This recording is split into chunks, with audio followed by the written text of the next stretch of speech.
Panevėžyje duris atvėrė pirma tokio tipo sporto erdvė Aukštaitijos regione – pripučiamas futbolo maniežas. Dabar Panevėžys turi, Kaune mes turime vieną dengtą maniežą ir Vilniuje turime 4 ir turime Marijampolėje 1, bet pats kompleksas yra šiek tiek kitoks, nepripučiamas maniežas. Tai visoje Lietuvoje mes galime skaičiuoti 6-7 tie tikrieji pilnų matmenų maniežai.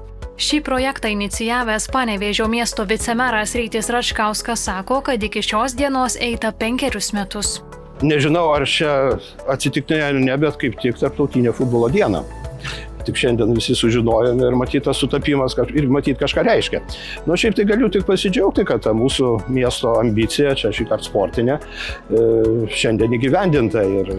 Pripučiami maniežai visoje Lietuvoje nekartą yra nukentėję nuo snygio, kupolai subliūkštavo. Vicemeras ramina, kad to nutikti neturėtų.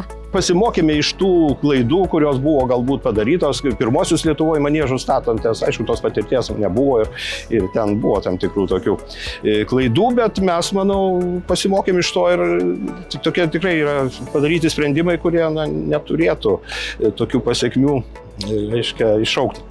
Ryčiui Račkauskui antrina ir Panevėžio nekilnojamojo turto valdymo centro vadovas Tadas Misevičius. Pastaroji įstaiga rūpinsis maniežo priežiūra ir administraciniais procesais. Pirmą sniegą jau turėjome, sniegas sėkmingai nepaliko ant kupolo, buvo kraštuose, buvom pasiruošę jau išvežti iškasti, bet oro sąlygos suteikė galimybę ištirpti jam, tai ir kaip ir sėkmingai. Treniruotės galės vykti net naktį.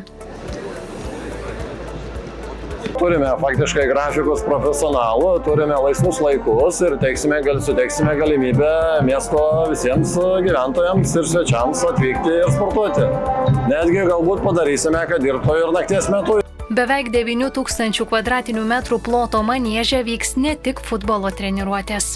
Šis maniežas vis tik yra specifinė tokia specialioji sporto bazė pritaikyta futbolui, bet taip pat vyks ir neįgaliesiams žmonių su negalia užsiėmimai, bočios turnyrai, taip pat ir aplinkinių rajonų vaikų darželiai galės čia lankytis ir savo fizinį aktyvumo užsiėmimus čia vykdyti. Maniežo įrengimą finansavo Sporto rėmimo fondas, Švietimo mokslo ir sporto ministerija bei Panevėžio savivaldybė.